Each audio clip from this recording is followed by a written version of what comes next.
नमस्कार, आप लाइव बिहार देख रहे हैं। मैं हूं राज मोहन तिवारी।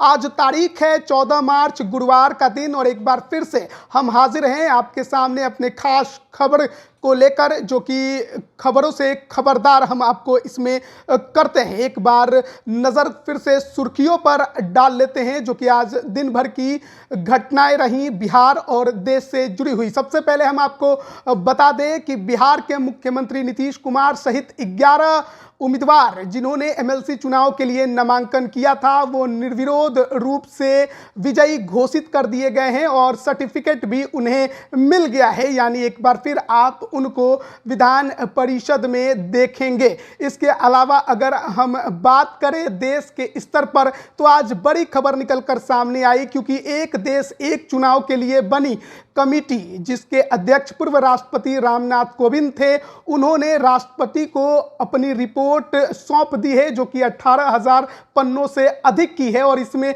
अनुशंसा की गई है कि 2029 का जो लोकसभा चुनाव होगा, उस दौरान राज्य के विधानसभा चुनाव भी कराए जाए। यानी कि एक देश एक चुनाव की जो नीति है, उस पर अब सरकार अमल कर सकती है। इसके अलावा बात करें बिहार में मंत्रिमंडल विस्तार की, जो कि आज ही होनी थी, लेकिन ऐसा लगता है कि एनडीए में अभी भी सब कुछ ठीक नहीं हो पाया है, इसलिए आज मंत्रिमंडल विस्तार टला है।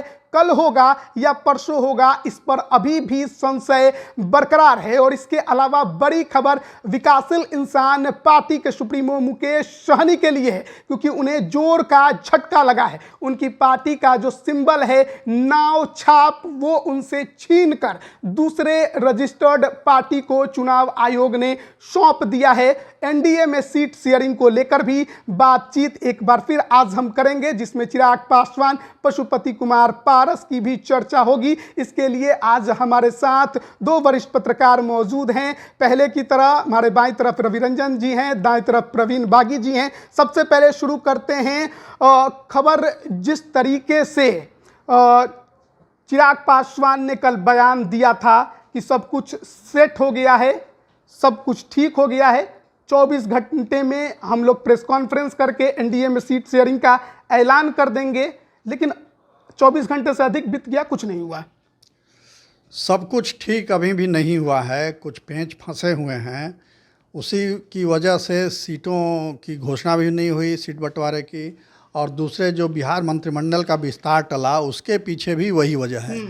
बिहार मंत्रिमंडल का विस्तार तो टला, वो बड़ी अजीबोगरीब घटना मानी जाएगी, क्योंकि राजभवन में सारी तैयारियां पूरी हो चुकी थी, कुर्सी बाहर से मंगवाए जा चुके थे, उनको लगाने की तैयारी हो रही थी। इसी बीच मुख्यमंत्री की ओर से सूचना दी गई राजभवन को कि आज नहीं होगा।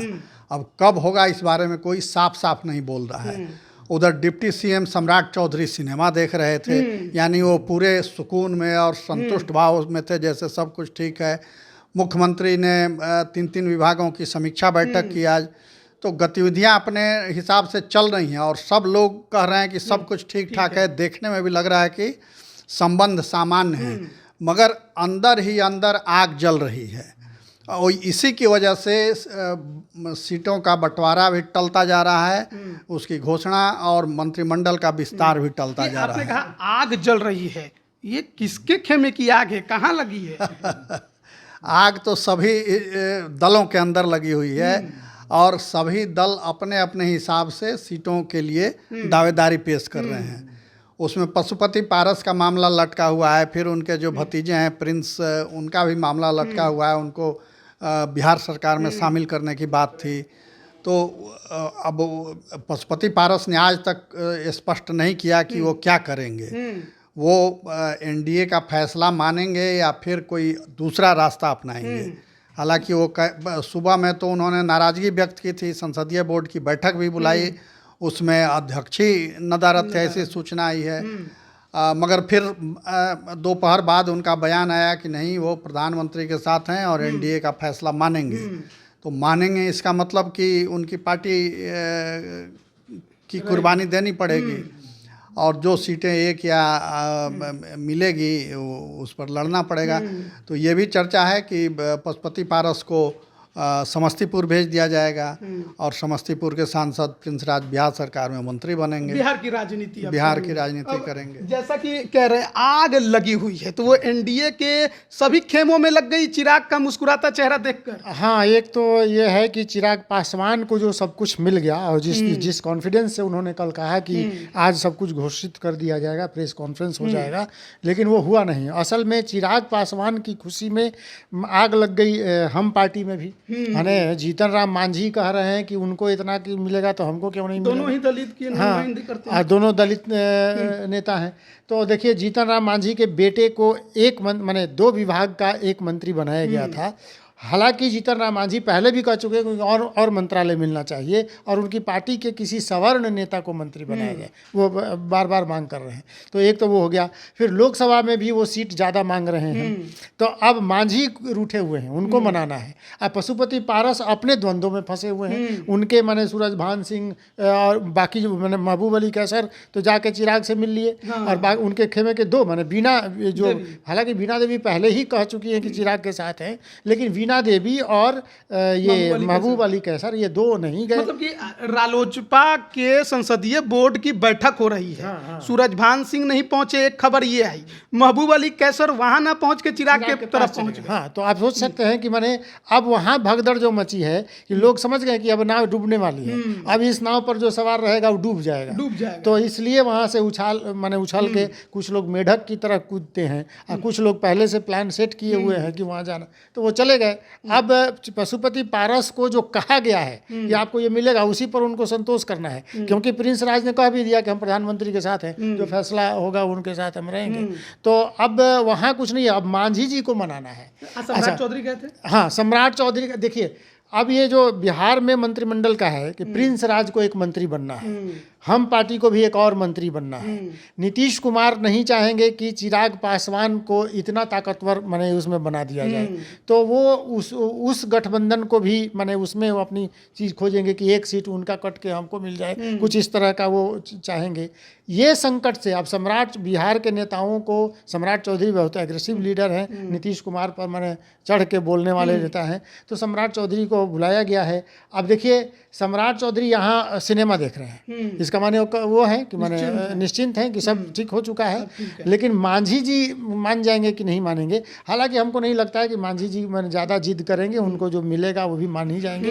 गया का एक सीट उनको चाहिए, वो मिल रही रहा है। उनके बेटे को 2 मंत्रालय माने 2 विभाग दिया हुआ है, एक और कहीं दे देगा, माने मंत्री ही बनाना है। तो मंत्रिमंडल विस्तार कब तक होगा? आज होना था, अब आज नहीं हुआ, कल होगा, परसों होगा। देखिए आज पशुपति पारस अपनी बैठक माने उनकी बैठक खत्म, उनको मालूम हो गया होगा कि अब पार्टी क्या कह रही है, तो अब जो है उनको तो उनका मामला खत्म है।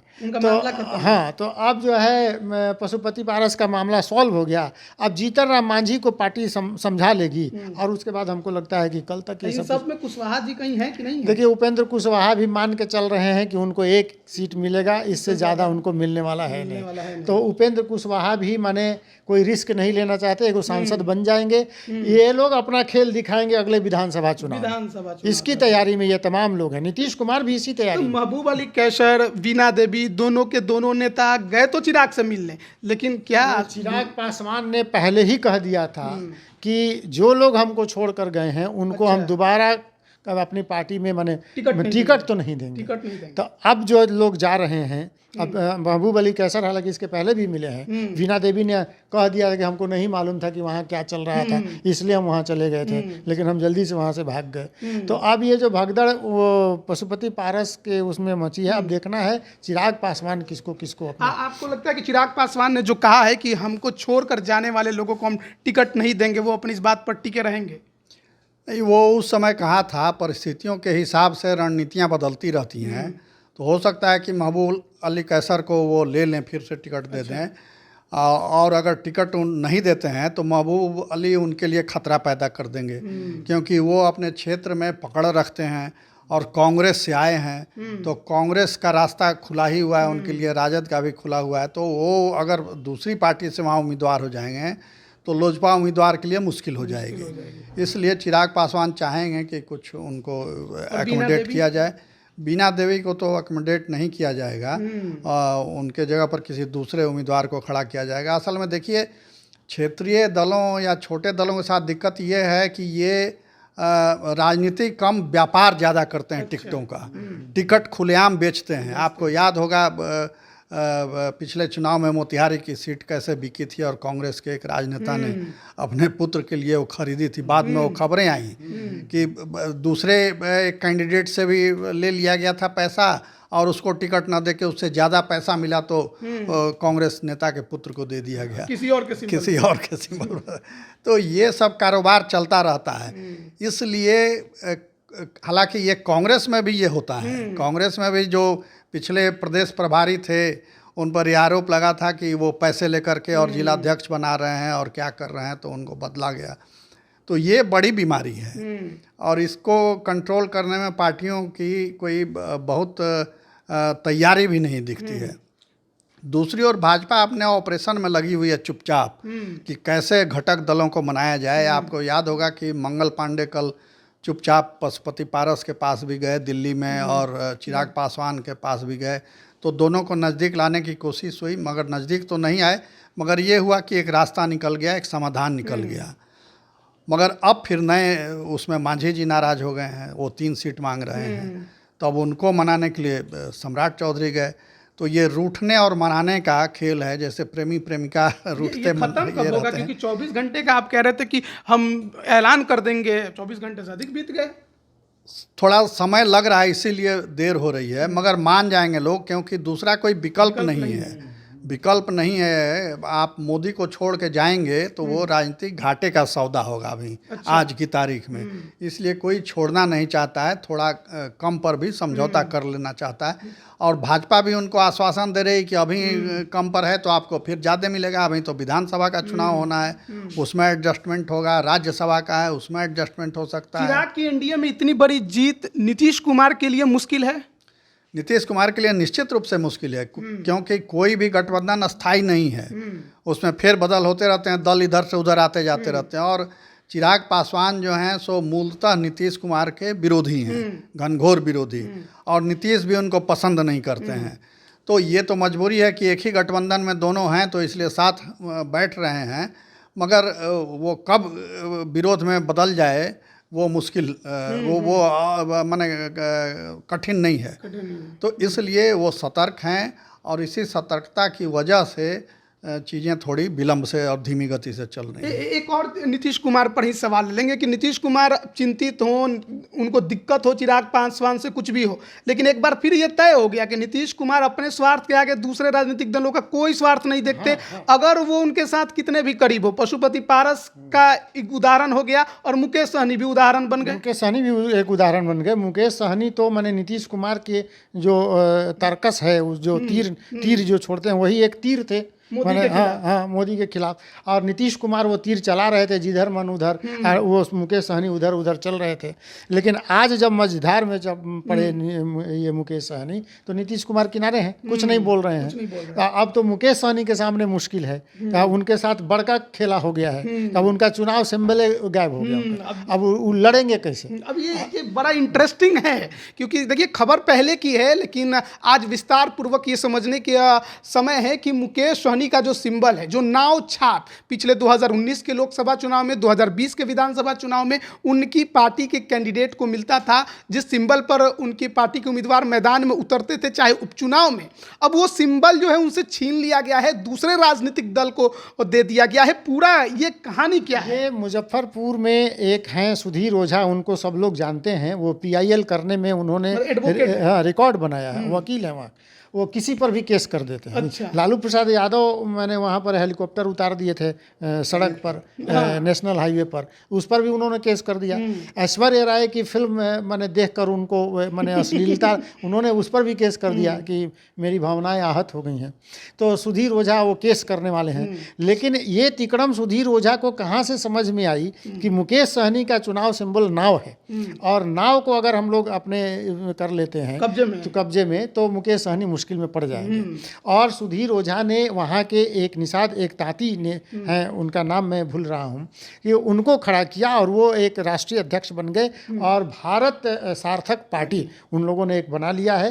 कह तो रहे हैं कि देश के 17 राज्यों में पार्टी का रजिस्ट्रेशन हो चुका है, 17 राज्यों में, और प्रदेश अध्यक्ष बना लिए गए हैं। अच्छा। और बिहार में मुकेश सहनी का जो चुनाव सिंबल है उसी को लेकर बिहार के 40 सीटों पर लोकसभा चुनाव लड़ने की मतलब घोषणा कि चुनाव आयोग के तरफ से उन्हें वो सिंबल अलॉट कर दिया अलॉट कर दिया गया, रजिस्ट्रेशन इन्होंने करा लिया। वहाँ तो था कि पहले आओ पहले पाओ, वो जो एप्लीकेशन देना था, मुकेश सहनी आश्वस्त थे कि हमको ये मिला हुआ था पिछले चुनाव में, हालांकि उनको क्षेत्रीय पार्टी का वो नहीं था, दर्जा नहीं था, इसलिए वो रजिस्टर्ड नहीं था और रजिस्ट्रेशन रिजर्व नहीं था। वो रिजर्व कराने जाते इसके पहले सुधीर ओझा ने एप्लीकेशन दे के और रिजर्व करा लिया। अब तो वो उनका हो गया। अब नाव जो है मल्लाह तो एक सिंबल समझ रहे हैं वहाँ के जो पढ़े लिखे नहीं हैं, चाहे जो उनके वोटर हैं, जो अति पिछड़ा वोटर, जैसा सुधीर ओझा कह रहे हैं कि हमें उनकी चिंता है और उस चिंता के लिए हमने अपना ये लिया है। तो अब तो मल्लाह जाति या निषाद या जो भी हैं वो तो वोट करेंगे उस पर, और वो सारा नाव छाप का वोट जो है चला जाएगा भारत में उसमें सार्थक पार्टी में। तो मुकेश सहनी हालांकि प्रयास कर रहे हैं लगातार, वो कह रहे हैं कि हम इसको ठीक कर लेंगे, लेकिन हमको नहीं लगता कि वो ठीक कर पाएंगे क्योंकि वो रजिस्टर्ड हो। इस खबर में प्रवीण बागी जी को भी जोड़ते हैं। पूरी सर ये एकदम क्या लग रहा है कि ये स्क्रिप्टेड प्लान था लोकसभा चुनाव से पहले या फिर एक इत्तेफाक था? इत्तेफाक नहीं था, कोई सुनियोजित योजना के तहत ये हुआ है। और जिस तरह से मुकेश सहनी लगातार अभियान चला रहे थे और भाजपा के खिलाफ यूपी तक पहुंच गए थे वो, और उसी भाजपा के सहारे उनकी राजनीति खड़ी हुई बिहार में, उसी ने सहारा दिया और उसी की कब्र खोदने में जुट गई है। तो अब ये सुधीर ओझा जो हैं वो तो किसी पार्टी में नहीं थे, लोजपा में शायद थे किसी समय, तो कहीं से उनको ज़रूर ये इशारा किया गया होगा जिसके आधार पर उन्होंने ये काम किया है। तो अब स्थिति आज ये हो गई है कि मुकेश सहनी बिहार की राजनीति के कटी पतंग हो गए हैं। अब वो उनका डोर थामने वाला कोई नहीं है, ना एनडीए में उनकी पूछ हो रही है, ना उधर महागठबंधन में उनकी पूछ हो रही है। अब वो करें तो क्या करें? तो अब उनकी राजनीति जो है वो अब एक तरह से समझिए कि इस बार तो समाप्ति हो रही है, समाप्त हो रही है। अब चुनाव ही नहीं लड़ेंगे, चुनाव ही चिन्ह छिन गया, तो अब तो नए सिरे से चुनाव चिन्ह ले करके और लोगों को बताना पड़ेगा। तो लोकसभा में तो उनका डिबिया गोल है। एक सर यहाँ पर सवाल होगा कि चुनाव सिंबल उनका छिन गया, दूसरी पार्टी को मिल गया, लेकिन अब तक इनके तरफ से ना इस पर कुछ बयान दिया गया, ना अपने समर्थकों को ये जानकारी दी गई, ना बताया गया कि उनकी पार्टी के साथ हुआ क्या। अगर कैंडिडेट खड़ा करते हैं दूसरा सिंबल लेना पड़ता है, बताना तो आपको पड़ेगा। उसमें पर्दे के पीछे की बात यह है कि अभी डील चल रही थी। अच्छा। जो सूचनाएं मिल रही हैं उसमें डील चल रही थी, जिस पार्टी को ये मिला है सिंबल उसके साथ कुछ बातचीत चल रही थी सुलह सफाई की, मगर वो डील शायद तय नहीं हो पाई, फाइनल नहीं हो पाया, इसलिए वो संकट में। हालांकि प्रयास नहीं छोड़ा है मुकेश सहनी ने, वो लगे हुए हैं कि हम सब ठीक कर लेंगे, जैसा कि रवि जी भी बता रहे थे कि सब ठीक हो जाएंगे। एक और बात मैंने इसमें बात है कि मुकेश सहनी को मैंने कहीं ना कहीं कोई ताकत तो है जो उनको डिस्टर्ब कर रही है। अच्छा, मुकेश सहनी को डिस्टर्ब करने की कोशिश है, कोई बड़ी योजना है, कोई बड़ी तैयारी है। सुधीर ओझा इतने ताकतवर व्यक्ति नहीं है, इनको सब लोग जानते हैं। उनको भाजपा के टिकट पर चुनाव लड़ना पड़े या किसी पार्टी के चुनाव लड़ना पड़े, उनको मजबूर किया जाएगा। मैंने आपके पास तो है नहीं कुछ, तो आप एगो ले लीजिए सिंबल और उसी पर लड़िए। तो ये संभावना इसकी ज़्यादा प्रबल है कि कहीं भाजपा, चूँकि भाजपा को अजय निषाद मुजफ्फरपुर में है, अजय निषाद के परफॉर्मेंस से वो लोग खुश नहीं हैं, और किसी निषाद को ही अगर देना है, किसी मल्लाह को ही देना है तो सन ऑफ मल्लाह को दे देंगे, लेकिन वो टिकट उनका होगा। अब सहमत है? सहमत हैं बिल्कुल। तो अब भाजपा के उम्मीदवार बन के लड़ेंगे वो, तो उनकी अपनी राजनीति सन ऑफ मल्लाह तो अब नहीं रहेंगे। अब वो भाजपा के एक अगर एनडीए में आना है तो सिंबल लेना पड़ेगा, चुनाव लड़ना है, राजनीति आगे ले जानी है, तो फिर भाजपा के शरण में जाना मतलब पड़ेगा। कि आपने पार्टी का विलय नहीं किया तो आपके पार्टी का सिंबल ही ले लिया, और नहीं बिल्कुल सिंबल ले लिया, अब तो उनकी पहचान ही लुप्त हो गई, गुम हो गई। तो और नहीं तो फिर अपने राजनीतिक सलाहकार जो हैं जदयू, तो उसके टिकट पर लड़ना पड़ेगा। अगर जदयू मेहरबान है उनको टिकट दे तो फिर उसके सिंबल पर लड़ना पड़ेगा। तो उनकी अपनी इंडिपेंडेंट पहचान अब समाप्त हो गई है। आपको एक चर्चा हर कोई करता है कि 4 सीटें उन्होंने जीती थी, क्षेत्रीय पार्टी का दर्जा नहीं मिला उनको, इसीलिए उनका सिंबल रिजर्व नहीं हुआ। बिल्कुल, अस्थायी रूप से मिला होता तो फिर वो वापस नहीं होता। मिला था उस समय एक चुनाव के लिए मिला होगा, फिर इन्होंने उसको रिटेन नहीं करवाया तो फिर दूसरे को दे दिया। हालांकि उसको भी जिस पार्टी को मिला है वो सिर्फ 2024 के चुनाव के लिए मिला, लोकसभा के लिए मिला है। लोकसभा के चुनाव के बाद अगर वो रिटेन नहीं करवाएगी तो फिर वो किसी तीसरे को भी जा सकता है। तो वही स्थिति हुई होगी मुकेश सहनी के साथ भी। और ये उन्होंने समझ नहीं पाए, वो समझ नहीं पाए इस खेल को कि राजनीति तो बड़ी दाव पेच वाली और महीन चीज है। खाली चिल्लाने से नहीं तो होता। हाँ, सिर्फ संगठन बनाने से काम नहीं होता है, सारे दाव पेच सीखने पड़ते हैं। तो सीखेंगे, वो क्षमतावान हैं मुकेश सहनी और सीख सकते हैं, सीख रहे हैं। बिल्कुल राजनीति उनके लिए नई थी, फिल्मी चकाचौंध से आ करके और बिहार में अपना पांव जमा लेना, इतने कम समय में एक ताकत के रूप में उभरना, अपनी पहचान बना लेना, ये तो खासियत है उनमें। तो वो इस संकट से अगले चुनाव में फिर निकल के बाहर आ जाएंगे, इसमें कोई संदेह नहीं है। एनडीए में आपको लगता है कि मुकेश सहनी दिखाई दे सकते हैं लोकसभा चुनाव में, या फिर अब उनके लिए मुश्किल है? नहीं, हमको लगता है कि एनडीए उनको छुट्टा नहीं छोड़ेगी, क्योंकि वो एनडीए खास करके भाजपा के लिए वो मुसीबतें खड़े करते रहते हैं। तो इसलिए भाजपा चाहेगी कि यही मौका है कि उनको अपने साथ लेकर के और हमेशा के लिए वो जो एक मुसीबत है उसका खात्मा कर दिया जाए।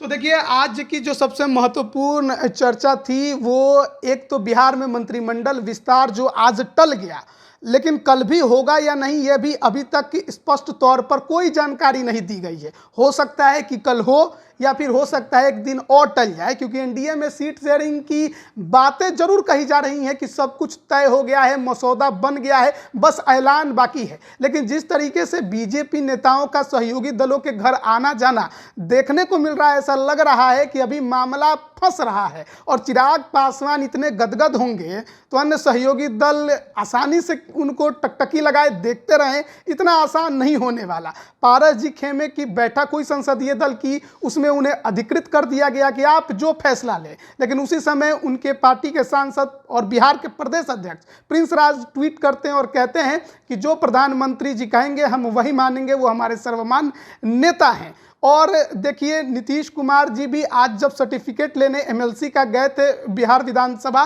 तो वहां पर भी उन्होंने कहा कि आज ही गठबंधन को लेकर सब कुछ क्लियर हो जाएगा, कहीं कोई दिक्कत नहीं है। लेकिन कल से ही ये बात लगातार कही जा रही है। 24 घंटे में ऐलान का बात जरूर कहा गया था, अभी तक नहीं हुआ है। अब कल देखना है कि ये हो पाता है या फिर और इसमें 1-2 दिन लग जाते हैं। लेकिन इसी बीच लोकसभा चुनाव और मुकेश सहनी को जोर का झटका, उनकी पार्टी का सिंबल उनके हाथ से निकल गया है। देखना है वो इस पूरे घटनाक्रम को संभाल पाते हैं या फिर नए सिंबल पर मैदान में उतरते हैं या फिर बीजेपी के ही सिंबल पर आपको चुनाव लड़ते दिखाई देते हैं। बने रहिए लाइव बिहार के साथ। आप सभी का बहुत बहुत धन्यवाद। लाइव बिहार यूट्यूब पर सब्सक्राइब और फेसबुक पर लाइक जरूर करें।